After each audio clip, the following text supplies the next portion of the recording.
I'm here with Toschie to talk about Audrey Horne's new record, Devil's Bell, out right now on Napalm Records. How's things going with you?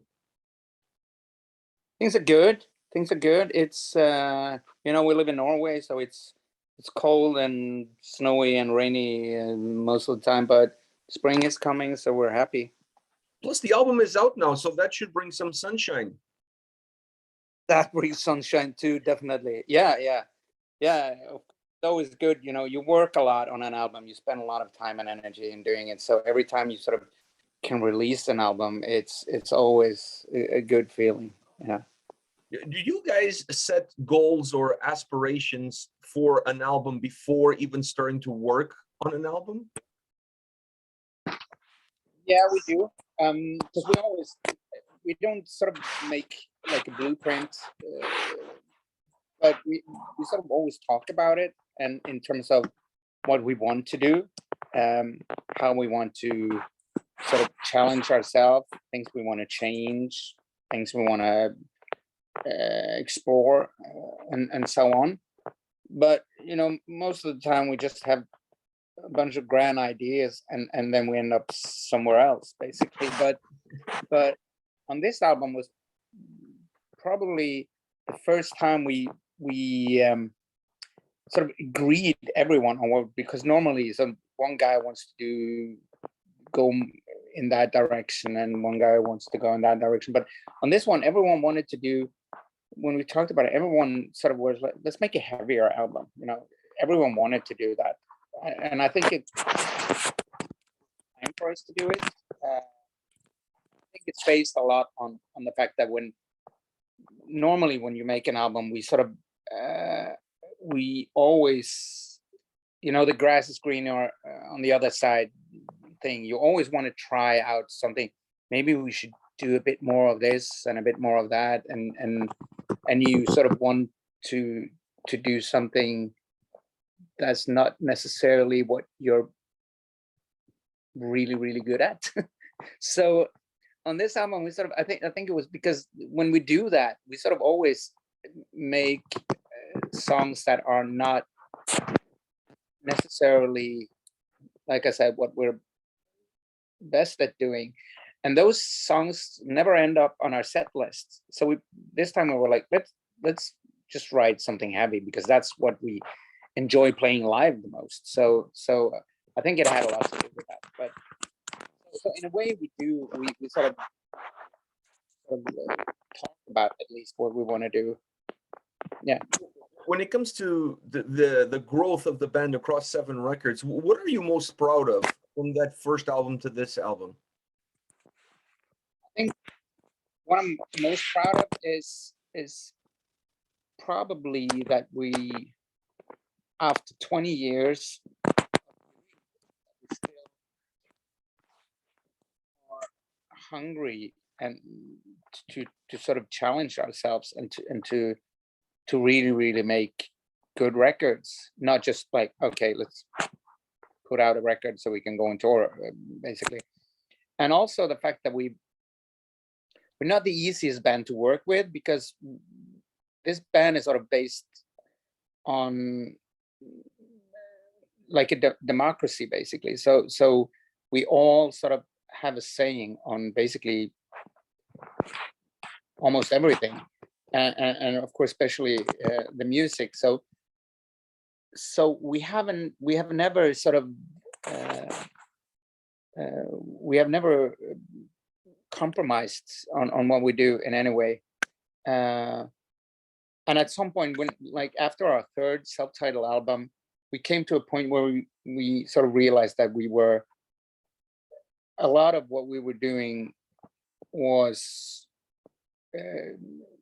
we started listening a lot to people around us, and there was a lot of, yeah, it's important to do this, it's important to be there and to talk to that guy and all of that. And at that point, we sort of became to a point where we're like, okay, it's starting to get not as fun to do this as it used to be. So we sort of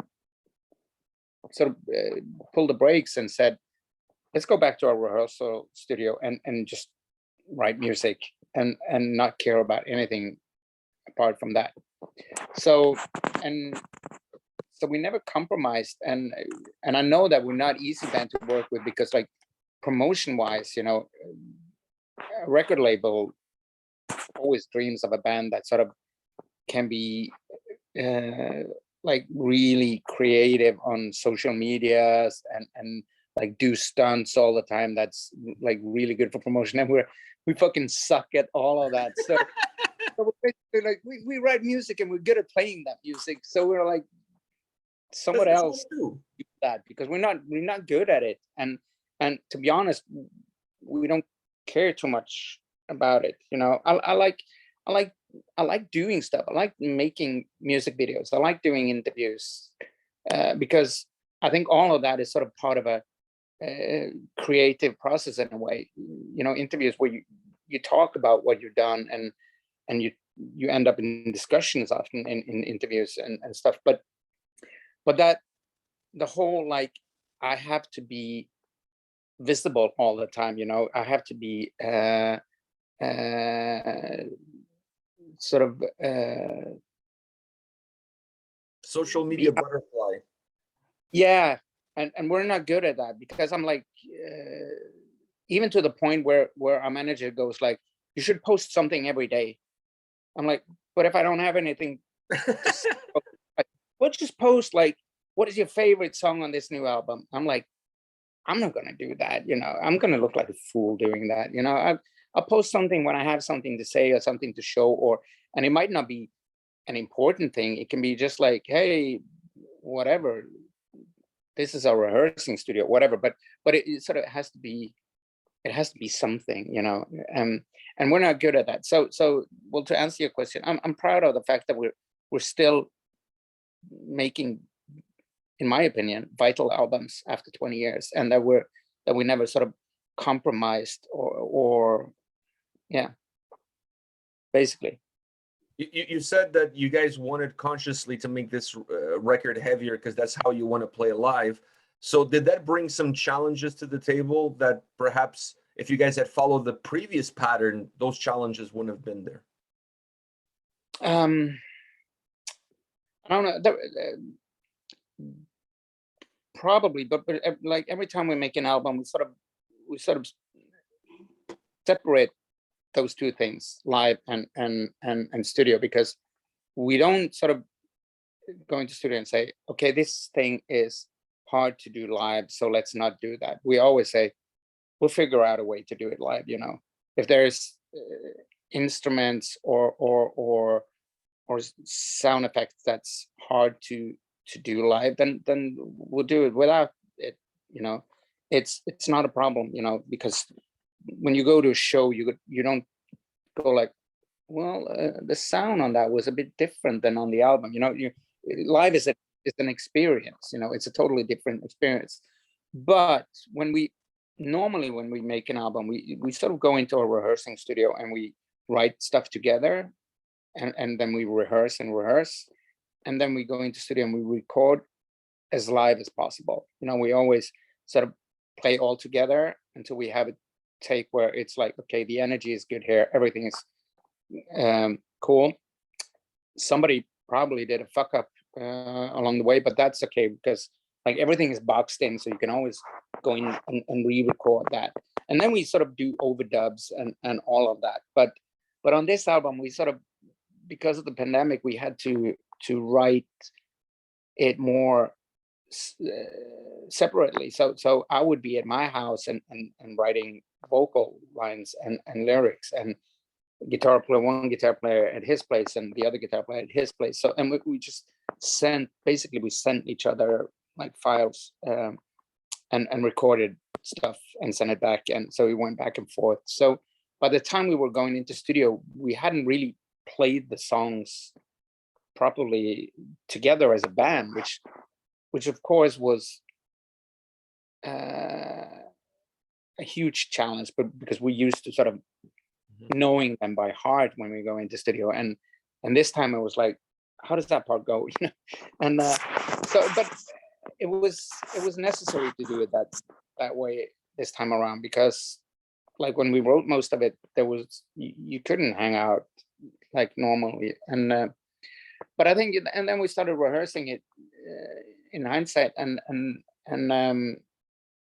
or afterwards, I mean, and you realize that it's not a problem at all, you know, because you sort of get the songs under your skin after a while. And but that was sort of a challenge, to sort of going into studio and not, because we're used to sort of have the song under our skin, so to speak, and we didn't this time. So that was a challenge, I think. On the album, at what point in time, or maybe you don't do this at all, but do you guys look at the songs that you have and start to look at what the definition of the overall album is going to be? Or so and do you allow that to impact some of the creation and the format that the songs have in order for them to fit better within the overall context of the record? Yeah, to a certain point we do, because, or maybe not as much that way, but more that, you know, you write songs and then you realize that, okay, this like the to give you an example, on this album, that the song that closes the album, the one called From Darkness, we had a lot of issues because it sort of has a verse and a refrain and a verse or a refrain, and it's not really traditionally a refrain, because it changes lyrics, and it's, well, it's not a very typical refrain. And then we had some guitar parts, and then going back to the chorus, and like every time when we worked on it, it was like it was good, but it was like not, didn't feel as good as it could be, you know. And we worked a lot on it, and then when we sort of got the more of the songs up and running, we realized this is a good track to close the album. And that's sort of when we realized that, well, if it's a closing track, we don't really have to go back to anything. We can just let it sort of fade into something else, which I think works perfectly, because it's sort of like when you see a movie where there's no happy ending, you know, it ends in a way that just raises a question. What did really happen, you know? And I find those movies interesting, because I don't, like, my wife hates those. She's like, what the fuck? And, you know, I'm like, it's, you know, it's up to you, you know, you can sort of make up your own story here. And she's like, I don't want to make up my own fucking story. I want to know what happened, you know. So, but I like those, and I think that's in a sense, that's sort of, to me, that's sort of that type of closing of an album, because it doesn't sort of go back to like a heavy riff or anything. It just sails into the night in a way. And that was sort of when we realized that this is a good closing track, then it felt, then it sort of released us from our own need to sort of have a closure on the song in a way. Mm-hmm. So in a sense we do, but and the track list is sort of like, because we can argue when we write music, but when we're putting together the track list, that's when we really start to argue, because there are so strong opinions on that. And to us, that's like, an album is an album. It's not just a compilation of songs, you know, because like today, sort of for many artists, it makes sense to sort of put the 4 best songs in the beginning, because people don't have patience to go through an album, basically. A lot of people don't. But to us, it's always like, but we're making an album, so it has to be an album. It has to have a certain, what's the word? Dramaturgy? What do you call that? Like a narrative. Ebbs and flows. Yeah. And it has to sort of peak at some point, and it has to sort of slow a bit more down, and it has to have an opening and an ending, and it, you know, and we always think in terms of vinyl, because it's easier, because then you have like 4 or 5 songs you need to put together, and then what's going to open, what's a good way to open side B, and then you have 4 or 5 songs you need to sort of focus on there. So that to make an album is very important to us, It's, we're old school. We're not kids. So we grew up with vinyls, and we grew up with albums, and we're from the generation where you were, you had to wait for an album to come out, and you did wait, and you ran to the store and bought it back home and put it on. And today it's like, oh, they have a new album out. You put up your phone, like you listen for 2 seconds, and I was like, yeah, okay, I'll listen to something else, So to us, it's important to make an album, like a proper album. And into that, I felt that Return to Grave Valley was a little bit of the in-between track that divides maybe side A to side B. Do you see this album as having that side A and side B, with that track being the middle one? And if so, is the album different from side A to side B? I don't know. I think with the instrumental track there, because when we put it together, and there was some people who felt that it's too early on an album to have it, but like the rest of us were like, no, I think it works. I think it sounds good there. It doesn't. It's not like something that you have to save for later for any reason in our minds. So so to us it was like normal. I know you didn't, because I saw that thing on YouTube. Yeah. You're gonna call me out on it. You're gonna call me out on it. And but I don't know, side A, side B are different. I don't think of them as very different. I think maybe, well, except for Toxic Twins, maybe side B is a bit more it sounds wrong to put that word to use on your own music, but a bit more epic in a way. It's a bit like, where side B maybe is more like Straight. Yeah, a bit more straight. And side B is a bit more floaty and a bit more epic in a way. But I think it's kind of like, when you write a book, you have chapters, and to us it's like, well, this is chapter 4, so it has to come after chapter 3. It can't come as chapter 9, but it's making an album is a very personal experience, kind of like all kinds of arts. It is very personal, and that's why we argue a lot, because everyone feels strongly about it, but that's okay, because when we argue, it's sort of because we all want best for the album. It's just that we don't necessarily agree what's best for the album. So do I remember correct? Did you say that you wanted Animal to open the album? Yeah, I did. Yeah, because a bass player wanted that. He was like, this song should open, and the rest of it was like, no, we need to open a bit more like this and that. But it's a good song, though. It's just he's very, when you write music, it's always easy to sort of, you have a piece of music, and then someone says, wow, what if I have a part we could put in it. What if we took this part after that? And then you sort of build on that.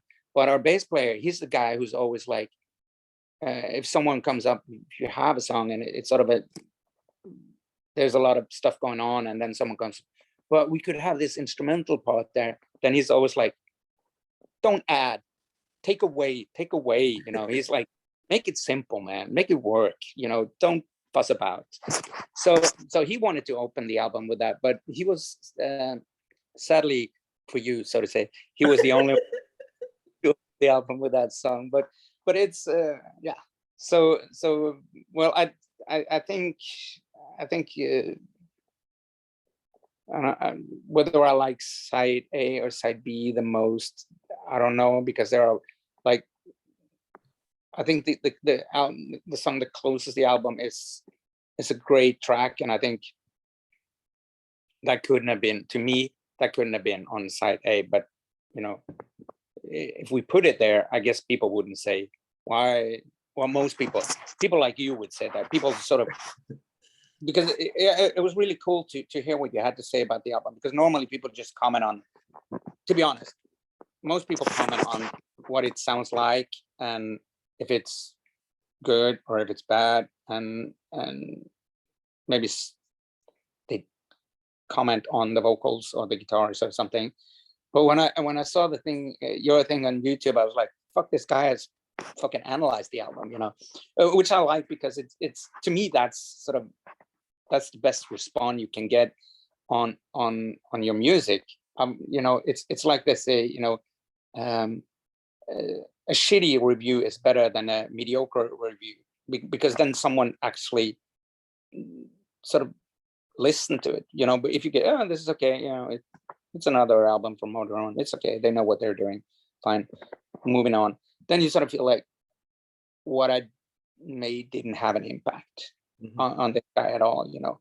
So I like it when people sort of, whether they agree or disagree or whatever, you know, but when people sort of listen with passion, the way that I listen to other people's music with passion, you know, I dig really deep into albums, and I work as a tattoo artist as well, and my coworker who I sit next to, he loves music, he listens to music all the time, and when I start talking about stuff in the music, he's like, I don't hear stuff like that. And he says, it's because you're a musician. I'm like, no, it's not because I'm a musician. You just have to listen. You don't have to. I'm not a school musician. I'm just a guy who sings in a band. You know, I don't know shit about music more than you do. It's just that I notice these things. You know, I notice production things, and of course, because I'm interested. But yeah. So I liked your YouTube review. I think it goes back to what you said, when the music is personal, because you guys are creating music that's personal to you, and then as the listener it becomes personal to us, so everybody's going to come from a different angle. For me, it's all about diving as deep as possible into the record so that I can explain how it made me feel. How did this album make me feel? Because I think that's what music should, that's what the discussion should be, is how the music makes you feel, because that's what's going to stay with you, that's what's going to be in your memory. Just talking about how good or bad it is, I think that's so irrelevant that it doesn't really matter. It's more about that feeling, that personal attachment that you will have with the music. Yeah, definitely. And of course, because I listen to all kinds of music, and sometimes, you know, when I put on music and there's people around who doesn't know me that well, and they're like, oh, do you listen to this kind of music? You know, being in a hard rock band, I'm like, but I play hard rock, but I don't have to listen to hard rock all the time, you know. To be honest, I probably listen to more of other kinds of music than hard rock, really, because hard rock I listen to new stuff, but I tend to listen to a lot of like the stuff that I grew up with. But in other genres, I listen to a lot more new music. I listen to, you know, pop music, punk, hardcore, country, whatever, you know. It's and same there. I always sort of dive into it and sort of analyze lyrics and what were they thinking, and what is this song really about, and of course, most of all, like you said, how does it make me feel? Because I'm the kind of guy who still can, if a song, if I find a song with an artist or a band and it really like gets to me in a way, then I can put that song on repeat for an entire day. Basically, it's just basically my surroundings that tells me to stop playing that song. But I'm like, but listen to this song, it's so fucking intense, man. And so I think that's sort of, like you said, that's what music is about. Music is sort of a language that in the way that you can, what's going on? Yeah. Sorry, my daughter just came in the room, and no, but I was going to explain that, you know, when you go to a festival, like you can, to be honest, if you take 10,000 people, put them in a field and give them alcohol, things are going to go sour and to hell pretty quickly, you know. Pretty quickly, yeah. But the festival, it's kind of like they're all there for the music and the, of course, the social aspect as well.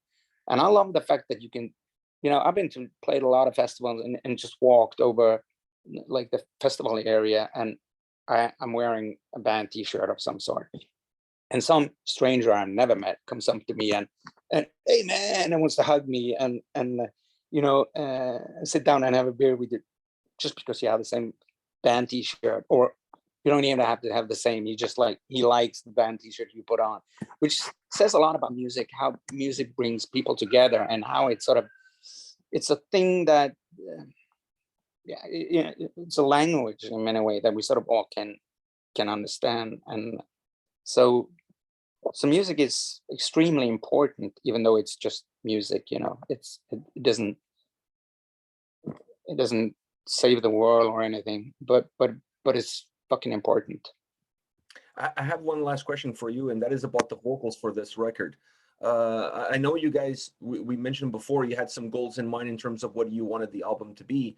Did you have some goals in mind in terms of what you wanted your vocals to sound like, or what you wanted to try differently on this album from different albums? I think, yeah, in a way, because we sort of on our previous albums, because we used to do a lot of overdubs on the vocal, and then at some point we sort of, like I said, we went back to sort of going into a rehearsing studio and recording live, writing together and recording live, and we sort of had this thing where we needed it to be real in a way, you know. And when we and then we recorded Youngblood, which was where we almost like a rule, that was like hardly any overdubs at all, except for on the choruses and stuff, you know. But and also with the guitars, you know, if they played a twin thing, then there was bass and drums underneath. You didn't add like a rhythm guitar underneath it or anything. And we sort of follow that to a certain point on the previous the album that came after as well.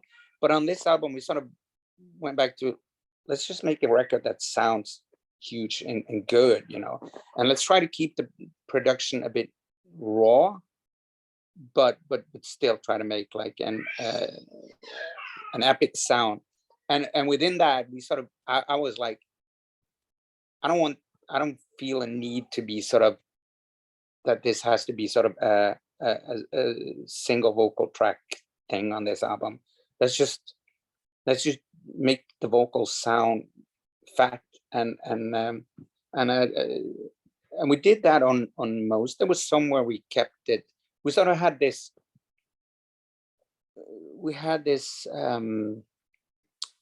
not rule, but we had this thing in studio. Me and Albert, the guitar player who produced the album, we talked about it. We agreed that every song that had a lyric where I was sort of telling, like I was, like if I was a person speaking to you in a way, then we were like, let's not dub that too much. Let's keep that as simple as possible to sort of get across the point that this is a person, me telling you something. And every song that had lyrics that were more just about a subject and wasn't that personal in a way, then we were like, let's dub the fuck out of that one, you know. So so a song like All Is Lost, where the vocals is there's no overdubs on the vocals, of course on the chorus, but like on the verse and on the bridge and everything, because that was sort of a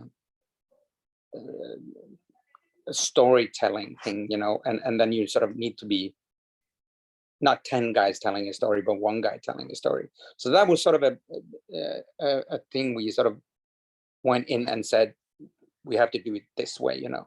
Mm-hmm. And also with All Is Lost, another thing with that was that when Oliver wrote that, the music for that and sent it to me, I made some melody lines, sent it back to him, and he was like, no. And then I made new, and I sent it, and he kept just saying no all the time. Every time I sent something to him, and I was like, well, some of this is fucking good, man. And was like, yeah, but it doesn't sound right. And so I just had to call him and said, dude, I don't know what do you mean it doesn't sound right? What are you looking for, you know? And he said that no, and then I said that I've been trying all kinds of melody lines here, and you don't seem happy with any of them, and I think some of them are really, really good, but I don't know if I can come up with better melody lines than this. And then he said, well, that's a problem. Don't think melody, think that you're a storyteller.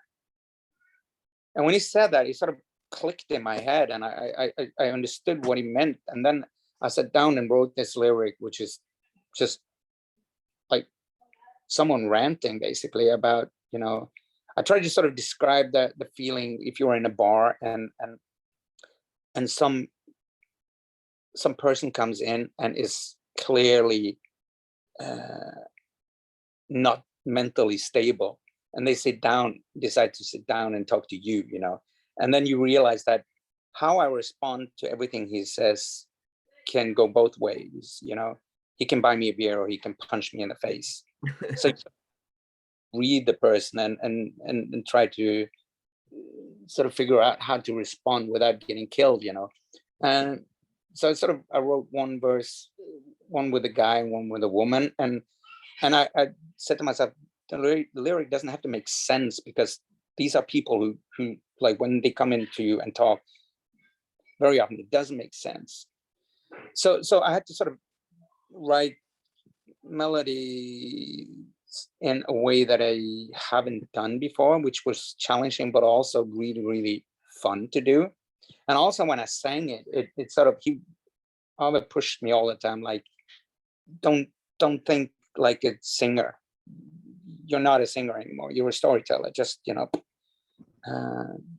tell the story as intense as you can, you know. And to me, that was a challenge, but it was a lot of fun to sort of to be challenged that way. And like we talked about, you know, I don't have to agree with people as long, you know, I argue a lot with him, but as long as he sort of makes a point out of why he disagrees with me and what his vision is, then I can say, okay, that I can work with, you know. I can't work with that. That's not good enough. You have to come up with something else. Then I'm like, okay, how can I put that to use? I don't know. I can just start somewhere else and hopefully it will be something that you're thinking about is too, you know. So the vocals and then some of the vocals are a bit like, they were sort of, I tried to, because I focus a lot more on melody than rhythm normally when I write melody lines. So we tried to sort of like, all the lyrics where all the songs where the vocals were less based on rhythm and more based on melodies. We tried to sort of make it float very much, which makes it, of course, sound a bit Aussie-ish, because that's what he does. He sort of floats on top of a very rhythm-based Black Sabbath, you know. So we had some visions of what we wanted to do, but it wasn't just like one thing. It was sort of like different. It changed a bit from song to song in a way, you know. I think more than an argument, I think it's heated discussions is what you're having. It's heated discussions. Heated discussion. That's what it is. Because discussion is important. That's how you can move forward. You know, arguing normally means that two people have different opinions and they're not willing to compromise. When you're having a heated discussion, it means that both people normally tend to want the same thing. They just have different paths to achieve the goal that they ultimately want. Yeah, definitely. And I think, you know, we will always have heated discussions, as you say, and I think, you know, that's another thing. Like after 20 years, you know, we've been working together and traveling together and living together so much. So it's like family, you know. So you kind of know, like you know, we can end up in a very heated discussion, but when we leave the situation we're in, it's not like I fucking hate you, you know, because we know why we are, why we disagree. We disagree because we both want what's best for the music, for the album, or for promotion or whatever, you know, no matter what the discussion is about. So, and I think that, you know, I guess there are bands out there where they agrees on most stuff and still are able to make good music. I don't think you have to fight to make good music, but I think it helps to disagree on stuff.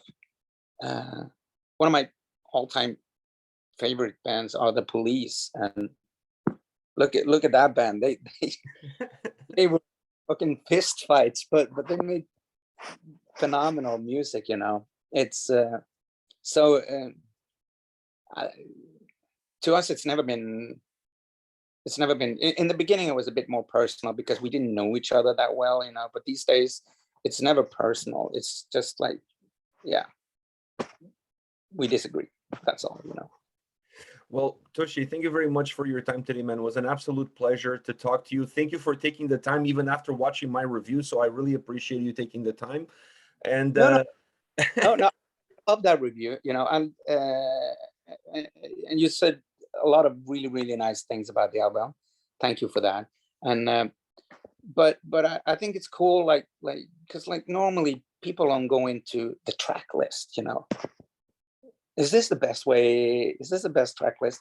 I love that, you know, like people have, like I said, it means that someone has actually listened to the album beyond just, hey, I can drink beer and, you know, raise my fist in the air to this, you know, which to me is, I'm grateful for that. Really. I'm grateful for your words. It's nice to hear that from you. So thank you for that. And once again, thank you for taking the time today. All the best. And I hope to see you guys either in Europe at some point, because, you know, I'm Portuguese. I'm traveling back to Europe this summer to visit family. So maybe I can catch you guys on a show, or maybe you guys will come to North America at some point. So yeah, hopefully. It was an absolute pleasure talking to you, man. Oh, it was a blast. It was my pleasure. Thank you for taking the time. It really means a lot. Take care. All right. Take care. Have a good evening. You too. Bye.